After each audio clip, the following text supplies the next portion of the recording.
대화의 신. 한층 더 즐길 수 있다. 비록 그것이 당신의 말을 더듬는 것을 고쳐주지는 못하겠지만 당신은 상대방에게 존중을 받으면서 하고 싶은 말을 하는 데 도움이 된다. 말을 더듬는 컨트리 가수인 메이트 앨리스가 이런 식으로 접근하는 사람이었다. 그는 가수로서 크게 성공했으며 비록 말을 더듬지만 인터뷰의 초대 손님으로 확실한 매력을 지니고 있었다. 그의 말 더듬증은 노래할 때 드러나지 않지만 말할 때 나타났다. 하지만 그는 곤란해하기는커녕 그것을 장면으로 드러내어 농담을 하고 자기 스스로가 완전히 편한 상태가 되기 때문에 상대방 역시 편안하게 해주었다.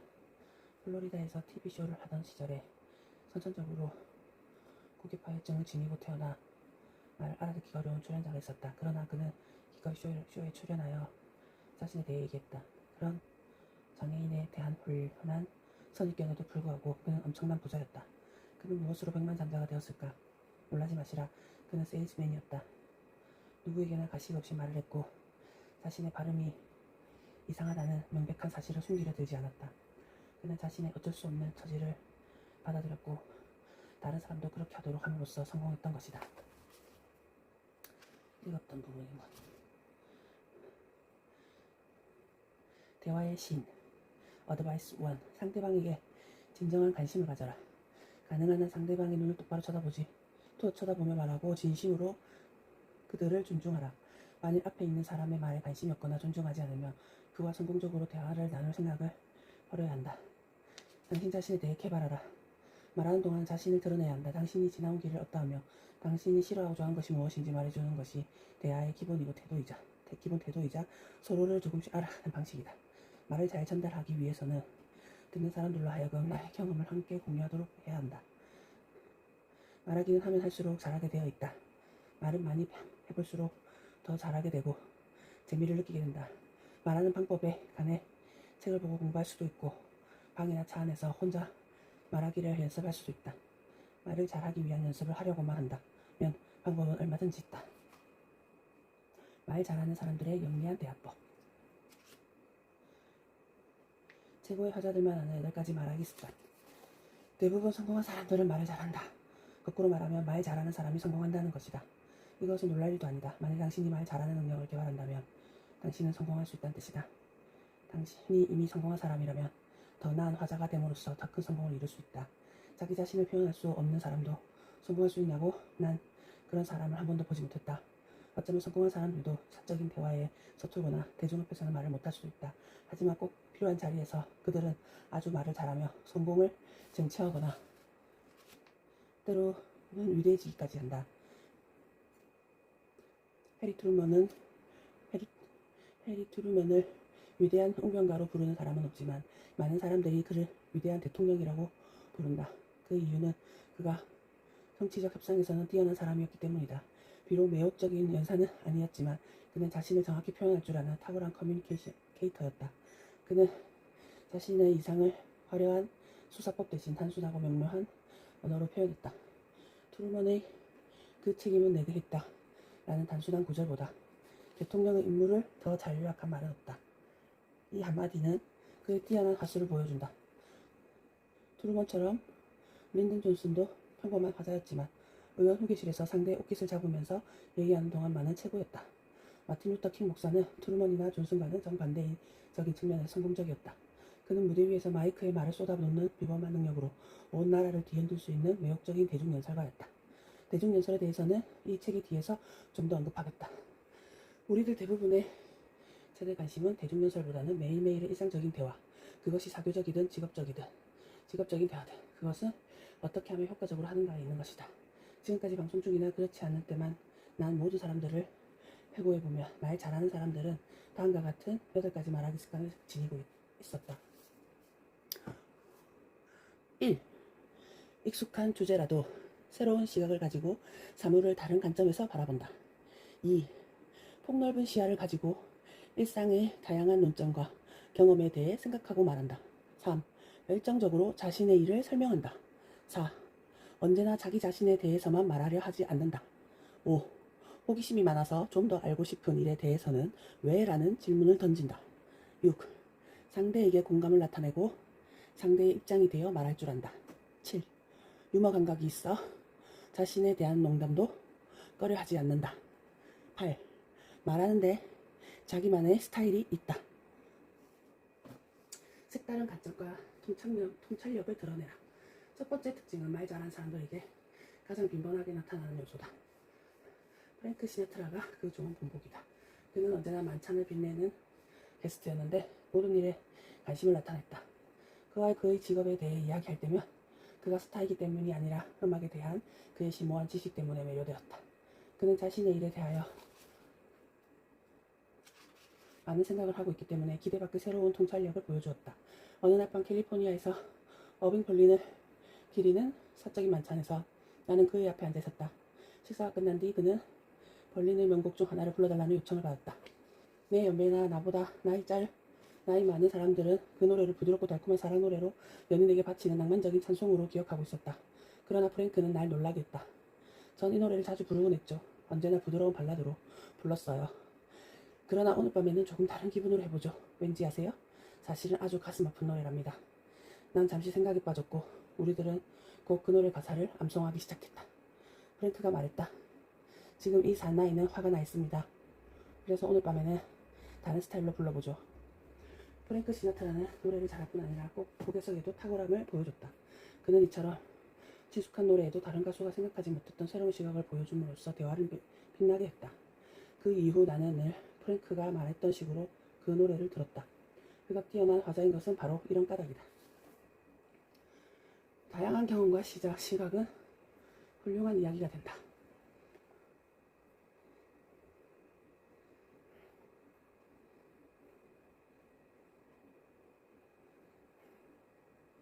마리오 쿠오모는 만찬자리의 즐거운 동료이지만 그의 아들인 앤드루 역시 아주 재미있다.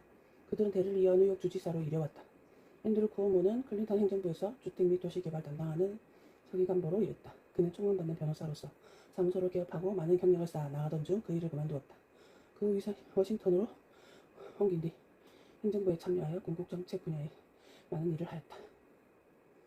그는 인품도 훌륭한 데다가 아주 세련된 인물이다. 데일 카네기식으로 말하면 스스로 관심을 끌 뿐 아니라 남에게도 관심을 갖는 사람이었다. 나는 마리오 쿠오모와 전화하면서 내가 워싱턴에서 가끔 앤드루를 만날 때마다 그와 얘기하는 것이 무척 즐겁고 그가 얼마나 원만한 젊은이인가를 알았다고 했다. 그때 쿠오모 지사는 그런 의견에 동의하면서 그 이유를 이렇게 말했다. 거기에는 그럴 만한 이유가 있고 앤드루는 영민해서 주위의 모든 이점을 충분히 활용하여 자기 것으로 만들 줄 안다고 했다. 쿠오모 주지사는 앤드루가 30살이 될 때까지 양쪽 조부모 4분이 생존하셨죠라고 말했다. 앤드루는 그의 조부모님에게 언제나 친절했으며 사려 깊었다고 했다. 또한 그는 조부모님과 함께 얘기를 나누면서 여러 가지 질문을 했고 그분들의 경험담을 들었다. 20세기 초 이탈리아의 지방에서 태어난 조부모는 사람들이 말이나 마차로 여행을 했고 전기불과 라디오도 없었던 시절을 살았다. 가족과 이웃들에게는 당시 학교에서 처음 받은 성적표가 잊을 수 없는 사건이었을 뿐 아니라 마을 밖의 소식은 입에서 입으로 전해지던 그런 시절이었다. 하지만 단지 이것 때문에 앤드루 쿠오모가 옛날의 시골 생활에 대한 소식통이 되었다거나 이탈리아에 관한 화제가 나올 때마다 매력있는 게스트가 된 것은 아니다. 여기에서 중요한 점은 앤드루가 주위 사람들의 말을 들으면서 성장했고 지금까지도 그러하다는 것이다. 그 결과 그가 배운 다양한 주제 덕분에 이제 전방위 석이 하자가 되었고 남의 말을 경청하는 습관 때문에 사람들은 그와 대화하기를 좋아한다는 것이다. 마리오 쿠오모가 이 점을 지적했을 때 나는 여행을 통해서 당신의 시야를 넓힐 수 있다. 하지만 당신이 호기심을 가지고 다른 사람의 말을 경청한다면 집을 떠나지 않고서도 시야를 넓힐 수 있다. 는 속담이 생각났다. 앤드루처럼 우리 모두에게 조부모님이 계신다. 그들이 앤드루 조부모님만큼 장수하지는 못할지라도 어떤 분이 80세나 90세까지 사시고 100세가 넘으신 분도 계신다. 우리가 알지 못하는 사이에 그분들로부터 얻은 정보나 이야기 그리고 어떤 생각들이 우리에게 배어 있을 것이다. 나의 아버지가 돌아가신 후 어머니는 브루클린의 작은 아파트에서 생활할 수 있는 돈을 버셨고 그동안 우리는 돌봐줄 할머니 한 분을 구해주셨다. 그 할머니는 80대였는데 자신의 아버지가 남북전쟁 때 동맹군으로 싸웠다고 했다. 그리고 자신이 어렸을 때 에이브러햄 링컨 대통령을 실제로 보았다고 했다. 나는 그 할머니의 많은 대화를 나눌 수 있었다. 그래서 어떤 의미에서는 브루클린에서 보낸 나의 어린 시절은 미국 역사의 또 다른 시대를 들여다볼 수 있는 창구였다. 당신도 당신의 연장자로부터 비슷한 지식을 쌓았을 것이다. 그리하여 언젠가 의료보험, 조부모, 스승, 마차 남북전쟁에 관한 얘기가 나왔을 때 이런 지식들이 적절히 쓰일 것이다. 결국 이 이야기의 교훈은 이것이다. 조부모님이나 나이 드신 분들을 기억하고 어렸을 때 그들과 함께 보낸 당신의 경험이나 그분들의 말씀과 인생에 대한 통찰력을 기억해보라. 당신과 다른 환경에서 살아온 그분들이 당신의 대화 레퍼토리를 더욱 풍부하게 해줄 것이며 당신의 사고의 폭을 넓혀줄 것이다. 내가 좋아하는 소재로 대화하라. 내가 방송계에서 이만큼 성공한 것은 시청자들이 내가 이 일을 얼마나 좋아하는지 알고 있기 때문이라고 생각한다. 그것은 속일 수 없는 일이고 서서 속이려 해도 실패했을 것이다. 당신도 자신이 하는 일을 정말 좋아하고 그 열정을 상대방에게 전달할 수 있다면 성공의 기회는 그만큼 커질 것이다. 나는 클린턴 대통령과 토미 라소다까지 성공한 사람들의 다양한 열정을 보았다. LA 다저스의 감독이었던 라소다는 1981년 내셔널리그 플레이오프에서 휴스턴에게 대패한 후에 나의 라디오 프로그램에 출연했다. 그의 발달한 행동이나 열정 때문에 우리는 그가 패배한 감독이라고는 도저히 생각할 수 없었다. 이렇게 그처럼 활기찰 수 있느냐는 질문에 그는 내 생애 최고의 날은 우리 팀이 이겼을 때고 내 생애 두 번째 최고의 날은 우리 팀이 졌을 때죠 라고 말했다. 클린턴 대통령도 내가 그의 취임 1주년을 맞아 백악관에서 인터뷰했을 때 대통령이란 무엇인가에 대해 라소다 감독과 거의 같은 말을 했다. 빌 클린턴이나 토미 라소다 모두 훌륭한 하자였다. 그들은 공통적으로 자신의 일에 대하여 무척 열정적이었고 말하는 가운데 그러한 열의를 상대방에게 고스란히 전달했다. 그러한 열정 그리고 그것을 기꺼이 공유하고자 하는 태도 때문에 그들은 화자로서뿐만 아니라 자신의 선택한 분야에서 성공하였다. 어쩌면 당신은 자신의 직업에 대해 토미 라수다만큼 열정적이지 못할지 모른다. 나는 당신도 라수다 같기를 바라지만 모두 다 그렇게 운이 좋을 순 없다. 그럴 땐 당신도 열정적일 수 있는 것을 찾아보라. 말하자면 당신의 자녀나 취미, 자신 활동 또는 당신이 이제 막 읽은 책이라도 괜찮다. 당신이 열정적일 수 있는 소재를 선택하여 그런 열정을 대화 속에서 풀어놓아라. 그러면 당신 말을 듣고 있는 상대방도 이유를 이해할 수 있을 것이고 당신은 재미있는 화자가 될 것이다. 당신은? 이라고 대묻는 걸 잊지 마라. 대화를 계속하기 위해서는 상대방에게 자신을 소개하고 상대가 당신에 대해서 물어보면 정확히 대답해 줘야 한다. 하지만 너무 길게 말해서는 안 된다. 대신에 당신 어때요 메리? 또는 직장 어디죠? 라고 하면서 상대방에게도 말할 기회를 주어야 한다. 또한 대화를 잘 풀어나가는 사람은 모든 일에 호기심을 가지고 있다. 때문에 그들은 상대방의 말을 경청하면서 자신의 시야를 넓힌다. 호기심을 가지고 상대의 말을 잘 경청함으로써 새로운 것을 배운다.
공감은 상대를 춤추게 한다. 우리가 가장 말하고 싶은 상대는 자신의 말에 공감하는 사람들이다. 사람들은 자신이 말하고 느끼는 것을 상대도 확실히 공감해 주길 바란다. 당신이 새로운 직장을 얻었을 때 그 말을 듣는 상대가 그저 아 그래요? 라고 말하는 사람보다는 와 정말 잘 됐네요 라고 반응하는 사람에게 그 사실을 이야기하고 싶어한다. 따라서 당신이 다른 사람의 말을 들을 때도 그처럼 반응하라. 오프라 윈프리는 자신의 쇼에 출연한 초대 손님들에게 확실한 공감을 나타냄으로써 시청자와도 강한 연대감을 지니고 있다. 그녀는 출연자들이 언급한 문제에 대하여 진정으로 염려하고 그것을 곧 자신의 일로 여긴다. 그리고 출연자들에게 공감을 표시함으로써 그들은 그녀에게 마음을 열고 솔직하게 하고 싶은 말을 한다. 이 역시 말 잘하는 사람들의 특징이다. TV쇼를 진행한 최고의 사회자들은 모두 이런 특징을 공유하고 있다. 그래서 나는 그들을 특별히 교감인이라고 부른다. 당신이 그들에게 자신의 뇌종양이나 아니면 그저 수두에 걸렸다고만 말해도 그들은 같이 염려하면서 힘이 되려 하고 또한 그 사실을 시청자들에게 그대로 전달한다. 딕 카펫 또한 공감할 줄 아는 사람이다.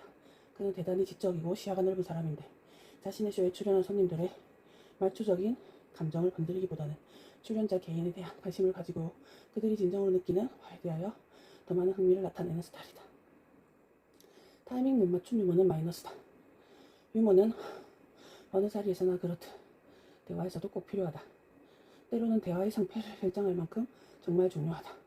내가 연설할 때 지키는 기본적인 원칙 가운데 하나는 너무 심각한 말을 오래 하지 않는다는 것이다. 대화에서도 그 원칙은 그대로 적용된다. 어쩌면 더 필요할지도 모른다. 하지만 유머도 다른 일과 마찬가지로 억지로 하면 효과가 없다. 최고의 유머 작가나 희극 배우들은 이 점을 잘 알고 일부러 애쓰지 않는다. 그 가장 좋은 본보기가 코미디언 밥 호프이다. 밥은 만찬 초대 손님으로서 특별히 웃기려고 노력하지 않는다. 그는 결코 지루하지 하거나 엄숙하지 않지만 만찬 테이블에서 구닥다리 희극을 연출하지도 않는다. 모든 사람들이 그가 무대 위에서나 TV 영화에서 너무 웃긴다는 사실을 이미 알고 있기 때문에 그것을 새삼 증명할 필요는 없다. 더구나 밥 호프는 단순한 코미디언이나 연예인이 아니다. 그는 이 세상에서 모든 일에 관심이 있는 성공한 사업가이며 전 세계에 나가 있는 미국 장병들을 위해 공연한 애국자이기도 하다. 따라서 이런 모든 분야에 겪은 다양한 경험 덕분에 그는 수많은 이야기 소재를 가지고 있으며 언제나 생기발랄한 대화의 상대이다. 알파치노는 그만의 타고난 유머 스타일을 지니고 있다. 그는 미국의 최고 배우들 가운데 한 사람이지만 스크린 밖에서는 아주 재미있는 친구다. 말하자면 뉴욕식으로는 웃기는 사람이다. 그는 어떤 일이 닥쳤을 때 미국 사람들 특유의 반응을 나타내며 다른 미국 사람들처럼 생활하면서 겪게 되는 주변의 수많은 위협과 웬만한 위험에 끄덕도 하지 않는 모습을 보인다.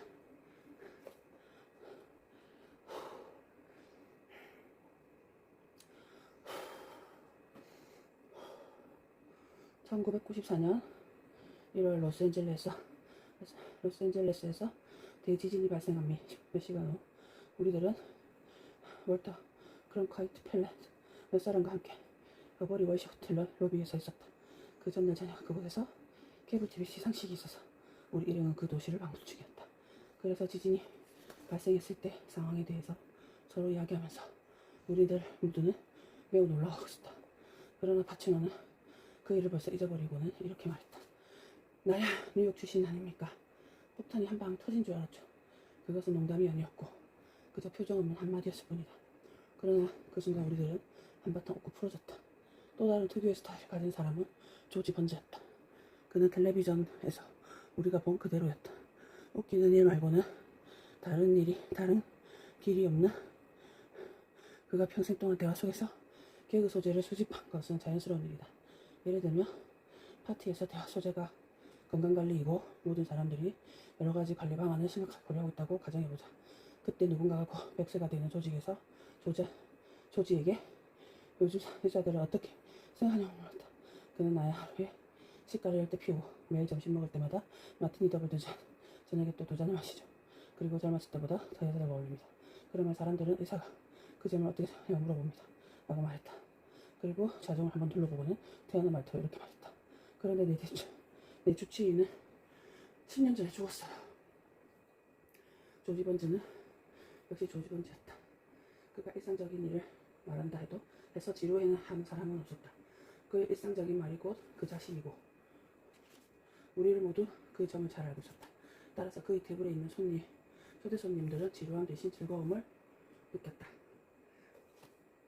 하지만 이건 역시 유머를 대화 속으로 억지로 끌어들이지 않았기에 가능했다. 그의 말은 의사에 관한 얘기 끝에 자연스럽게 나온 것이었다. 만일 그의 주위에 있는 사람들에게 여러분 제가 겪었던 재미있는 얘기 하나 해드릴까요? 라고 했다면 그것은 너무 의도적이고 대화의 흐름을 방해했기 때문에 재미없었을 것이다. 유머에 관해서 기억해야 할 중요한 포인트는 바로 이것이다. 당신의 유머 스타일이 어떠하든 대화 속에서 자연스럽게 나오도록 하라. 전문적인 코미디언들은 타이밍이 모든 것을 결정하며 좋지 않은 타이밍에 개그를 하면 모든 것이 엉망이 된다는 사실을 잘 알고 있다. 따라서 오늘 사무실에서 아무리 재미있는 얘기를 들었더라도 그것만을 일부러 말하기 위해 대화의 맥을 끊어서는 안 된다. 배우 돈 니클스 역시 항상 재미있는 친구였다. 그는 무대 위에서처럼 디너 파티에서도 마지막 한 방으로 사람들을 웃겼다. 이것이 그의 개성이었다. 테이블에 있는 손님들은 그 사실을 익히 알고 그의 재치 있는 말솜씨에 웃음을 터뜨렸다. 사람들은 당신과 내가 하는 말에 웃지 않고 왜 그의 말에는 폭소를 터뜨릴까? 우리가 어떤 유머를 구사하려고 할 때 사람들은 우리가 지금 애쓰고 있다는 것을 미리 알기 때문이다. 하지만 돈은 그것을 아주 자연스럽게 타이밍 맞춰 구사했다. 그는 자신도 모르게 솔직함이 최고라는 아더가드 프레이의 성공 공식을 따르고 있었던 것이다.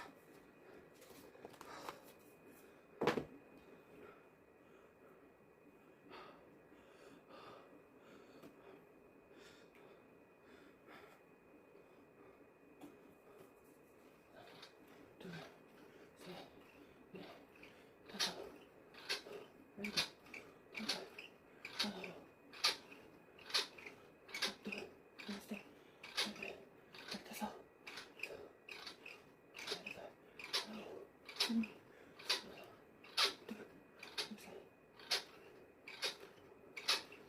스물일곱, 스물여덟, 서른, 서른하나, 서른둘, 서른셋, 서른넷,